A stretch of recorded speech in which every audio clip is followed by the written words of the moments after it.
Welcome to the Deep Dive, where we cut through the noise to bring you the most important, surprising, and truly useful insights from cutting-edge research. Think about it for a second. Memory. I mean, it really stitches together our lives, right? From recalling your first day of school to remembering all those complex facts for a big meeting. It's absolutely fundamental to how we learn, how we make decisions, and even, who we are. Today, we're embarking on a really fascinating journey into memory, not just our own incredible human memory, but how those intricate processes are directly inspiring the very core of large language models, or LLMs, in AI. Yeah, and what's truly fascinating here is that our deep dive today is based on this comprehensive survey paper from Huawei Noah's Ark Lab. It's called From Human Memory to AI Memory, a survey on memory mechanisms in the era of LLMs. And this isn't just about how long an AI remembers things. It's more of a deep dissection of how these AI systems are being engineered to hold on to information. It draws some really striking, sometimes surprising parallels to our own cognitive processes. Exactly. So our mission today is to really unpack these connections, understand the various sophisticated ways AI systems are being designed with memory in mind, and explore what this means for the future of intelligent machines. Think of it as your shortcut to understanding how AI is becoming more well-informed, more adaptable, and in many ways, maybe even more human-like in its interactions. Okay, let's unpack this then. Before we really leap into the world of AI, maybe we should briefly touch upon our own amazing and, let's be honest, often mysterious memory systems. Right. When we talk about human memory, what are we basically talking about? Well, fundamentally, it's the brain's incredible ability to store, retain, and recall information. It's absolutely essential for learning and decision making. Right. And our memory isn't just one big bucket. It's a complex system. We often classify it by how long information is held. So first, you have short-term memory. This is really fleeting, holding information temporarily for maybe seconds to minutes. And within that, there's even sensory memory. Think of it as briefly capturing raw sensory data, like the afterimage of a flash or the echo of a sound just before it vanishes.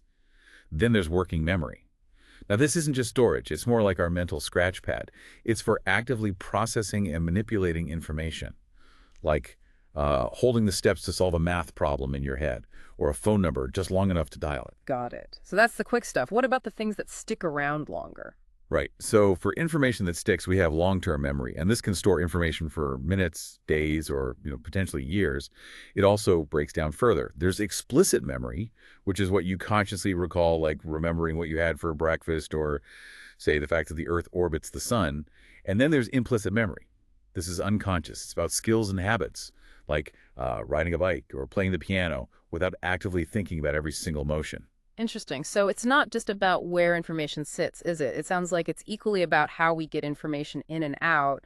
What are those core dynamic processes? Yeah, you've hit on a critical point there. There are three main processes generally discussed. First, encoding. That's how we get information into a storable form.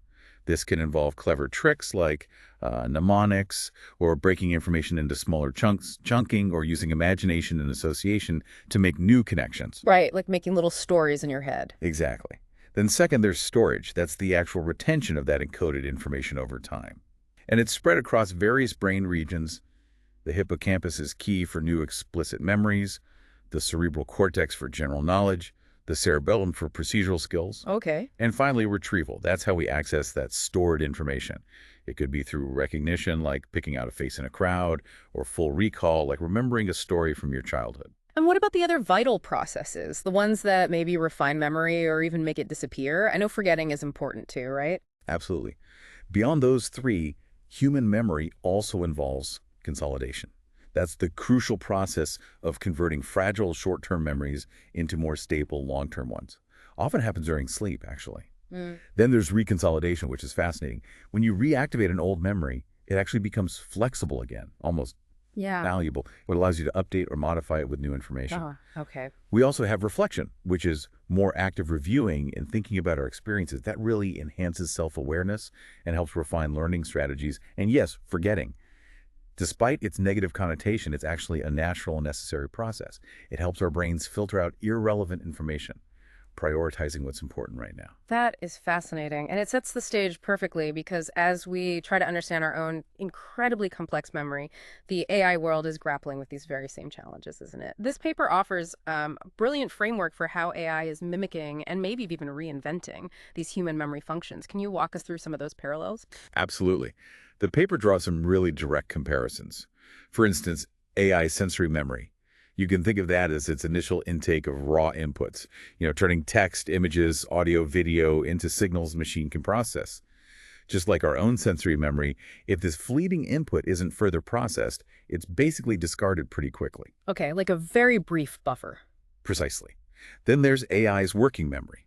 It functions much like ours, a temporary storage and processing mechanism for real-time reasoning. This is crucial for maintaining context. During a multi-turn dialogue, the paper calls this personal memory for AI. Or think about when an AI generates a chain of thoughts while solving a complex task. That's its system memory in action. Key component here technically is something called KV caches. These are like the AI's super-fast temporary scratch pad. They hold critical information it just processed so it doesn't have to rethink it every single time. It Yeah. really speeds up responses. Ah, okay. That makes sense for speeding things up. What about the more long-term stuff, like our explicit memory? Yes, our explicit memory also has clear counterparts. AI's non-parametric long-term memory. That's when it stores and retrieves user-specific information from external databases or knowledge bases. That's highly analogous to our episodic memory, remembering specific events or past conversations. Meanwhile, the vast factual knowledge embedded directly within an LLM's parameters, its internalized knowledge base from training, corresponds beautifully to our semantic memory, our general knowledge about the world. Like knowing Paris is the capital of France. Exactly. And finally, AI's implicit memory. This mirrors our procedural memory. It's about those learned processes and patterns for task execution. It enables specialized skills without explicit recall, and this is typically encoded directly within the model's parameters during its training. So we're seeing these direct echoes of human memory in AI.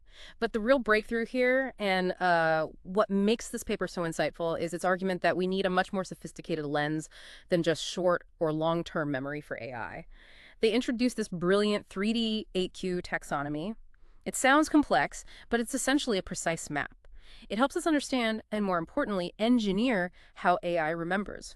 Moving beyond simple labels, can you break down these three dimensions for us? Certainly. Yeah, the taxonomy categorizes AI memory based on three critical dimensions. First, the object dimension. This defines what type of information is retained. Second, the form dimension, addressing how that information is stored. And third, the time dimension, dictating how long it's preserved. Object, form, and time. Okay, and these combine to create 8 distinct quadrants for really understanding AI memory. Let's delve into those dimensions a bit. What's the object dimension about? Right, the object dimension differentiates between personal memory and system memory. Personal memory is focused on human input and feedback, like your preferences, or the history of your conversation with the AI. System memory, on the other hand, is all about the AI's own internal outputs, things like its reasoning steps, its planning sequences, the intermediate thoughts it generates. Got it.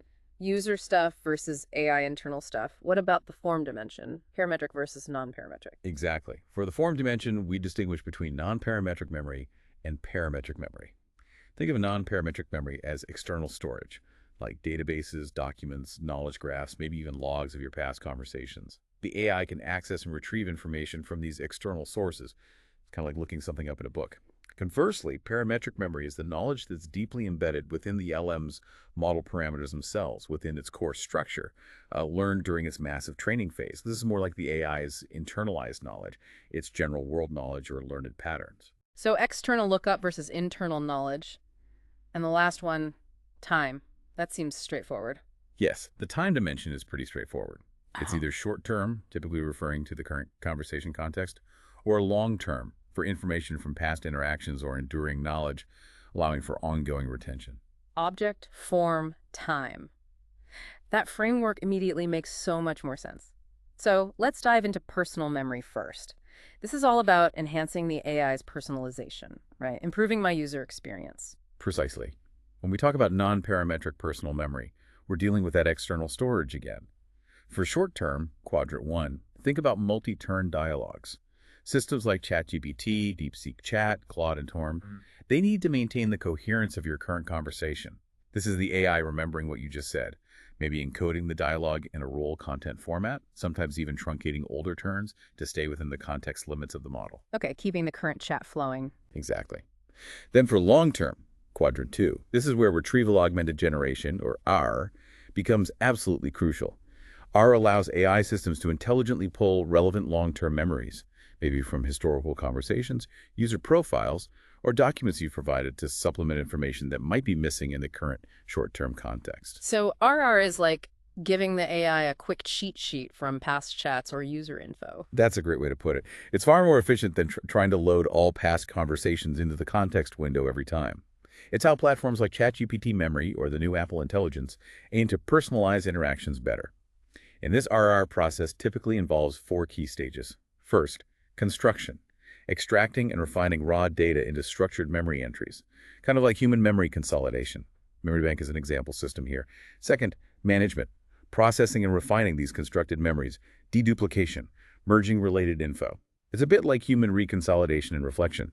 Some systems even use mechanisms inspired by the Ebbinghaus forgetting curve to manage memory decay or reinforcement. Wow, even forgetting curves. Yeah. Third is retrieval, finding the relevant memory entries when needed. How this works depends on how the memory is stored. Could be SQL queries, fuzzy search, knowledge graphs, or vector similarity searches. And finally, usage. Leveraging this retrieved memory for personalized applications. This could be conversational recommender agents, helping with software development, even financial trading support. Fascinating. So that's external personal memory. Now, what about parametric personal memory, where the memory gets baked directly into the AI model itself? Right. For short-term, quadrant 3, parametric personal memory, it's largely about memory caching for acceleration. Techniques like prompt caching essentially pre-store frequently requested personal data or parts of the conversation history as intermediate states within the model's attention mechanism. This dramatically speeds up inference because the model avoids recalculating things it just did.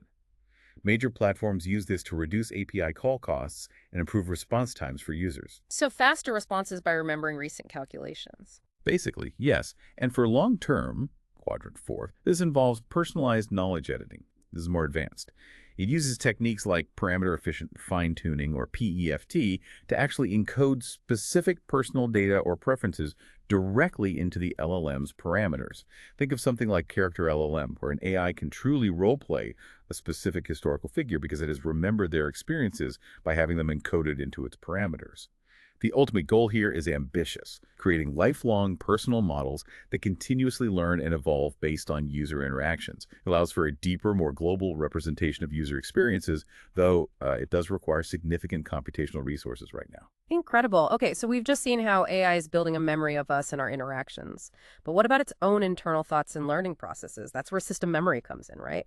Focusing on the intermediate results an AI generates, enhancing its reasoning, planning, and maybe even self-evolution. Exactly. So for non-parametric system memory, again, externally stored stuff, but this time generated by the AI itself. Short-term, quadrant V, supports reasoning and planning enhancement. This refers to the intermediate outputs from LLMs during task execution. Think of it as the AI's scratchpad for working through a problem. These outputs, whether they lead to success or error, can guide the AI's subsequent steps. Examples include systems like React, which integrates reasoning and action by having the AI generate intermediate thoughts, kind of like thinking out loud. Or Reflection, which allows the LLM to self-evaluate its past actions and outputs, identify errors, and refine its behavior based on those mistakes, all within the current task. So it learns from its own mistakes in real time. In a short-term context, yes. Then moving to long-term, quadrant 6, this is where reflection and refinement happen over a longer timescale. This really mirrors how humans learn from success and failure. The system consolidates successful strategies and lessons learned from failures to improve its future performance. An example is Buffer of Thoughts, which refines the AI's chain of thoughts processes into reusable templates or heuristics. Or Voyager, an agent framework that enables an AI to refine and store acquired skills like how to efficiently mine resources or fight certain enemies in a game in a skill library for future reuse. Learning and storing successful strategies. Okay, so that's external system memory, essentially the AI's external notebook for learning. How about parametric system memory embedded within the model itself? Right. For short-term, quadrant 7th, this centers heavily on KV management and reuse. Remember those KV caches we mentioned for personal memory acceleration? Here, the focus is similar but broader. It's about optimizing the attention keys and values the KV pairs generated during the LLM's inference process across the board to Hmm. reduce computational costs and latency for any task. Techniques like VLLM optimize how this KV cache is organized in memory, while others like chunk KV focus on compressing it. The core idea is KV reuse, storing these attention states to avoid recomputation in subsequent steps, which significantly accelerates things like generating long texts. While it shares techniques with personal short-term caching, the focus here is broader optimizing the system's internal context for global tasks, not just individual user input. Makes sense. Optimizing the engine itself. And the final quadrant, long-term parametric system memory. Yes, long-term, quadrant 8. This deals with parametric memory structures, where the LLMs themselves fundamentally act as long-term parametric memory. Through their vast initial training, they internalize huge amounts of world knowledge and complex patterns directly into their parameters. But projects like Memorial LM and WISE are pushing this further. They're exploring ways for LLMs to self-update and integrate new knowledge directly within their parameters after initial training. This allows for dynamic and flexible knowledge updates without needing a full, costly retraining.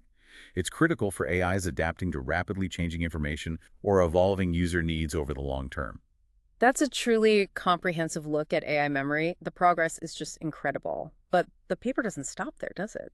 It also highlights many open problems and exciting future directions. What's the big picture of where AI memory is headed? Yeah, the paper's foresight here is really profound. It suggests the evolution isn't just about AI remembering more, but how it remembers is becoming dramatically more sophisticated. It's pushing AI towards genuine adaptability. For instance, the paper points towards several key shifts we're likely to see. Okay, like what? Well, first, from unimodal to multimodal memory, AI systems are rapidly expanding beyond just text. They're integrating images, audio, video, even sensor data. This mimics human perception much more closely. Imagine a medical AI, for example, combining text records, medical imaging, and audio from doctor-patient conversations for a far more accurate diagnosis. Right, a much richer understanding. Exactly. Second, from static memory to stream memory, moving away from processing information in discrete batches towards handling it continuously in real time. This allows for more immediate and adaptive responses. Think of an AI that can keep up with a fast-flowing live conversation or a constantly changing data stream. More. Definitely. Third, from specific memory to comprehensive memory. Current AI memory often focuses on narrow tasks or specific types of memory. The future likely involves integrating diverse memory types, sensory, working, explicit, implicit, much like our own brains do, to create AI that is more flexible, generalized, and adaptable across many different domains. A more holistic memory system. You got it. Fourth, from exclusive memory to shared memory. Right now, each LLM's memory is often isolated, siloed. We're likely moving towards interconnected memory systems where different LLMs, or perhaps different AI agents, can share knowledge and experiences across domains. This could significantly enhance collaboration and resource efficiency. Interesting. Networked knowledge. Kind of. And related to that, as data sharing increases, the focus is shifting from individual privacy to collective privacy. It's not just about protecting one person's data, but safeguarding group-level data sets, which raises entirely new challenges about potential misuse, profiling, and ensuring fairness. Yeah, that's a big one. Huge ethical considerations there. Absolutely. And finally, perhaps one of the most profound shifts. From rule-based evolution to automated evolution. AI systems traditionally relied on us, on humans, crafting rules for their self-improvement. The future points towards automated evolution, where AI can dynamically adjust and optimize itself based on its own memories and experiences, autonomously identifying bottlenecks and improving its performance without constant human intervention. Wow. That last point is really something. It makes you wonder, doesn't it? What kind of AI will emerge when its memory capabilities truly become as dynamic, adaptive, and maybe even as comprehensive as our own? What an incredible deep dive. We've really seen how memory, in all its amazing complexity, is not just a human superpower anymore. It's becoming a fundamental component, meticulously engineered into the very fabric of our AI systems. From those personalized chatbots that actually remember your preferences to intelligent agents that learn from their own experiences, the parallels between our brains and these advanced models are truly, truly astounding. Yeah, it really highlights that knowledge isn't just about what's stored, but critically, how it's acquired, managed, retrieved, and even forgotten or updated. And the journey from these static, isolated AI memories towards dynamic, shared, and perhaps autonomously evolving memory systems is really just beginning. It promises AIs that are not only smarter, but potentially much more adaptable and genuinely human-centric. So the next time you interact with an LLM, maybe take a moment to consider that intricate dance of encoding, storage, retrieval happening behind the screen, and just how much it mirrors, in some ways, your own incredible ability to remember. As AI's memory systems become even more sophisticated, you have to ask, what else might it learn to do? And how might that change our world?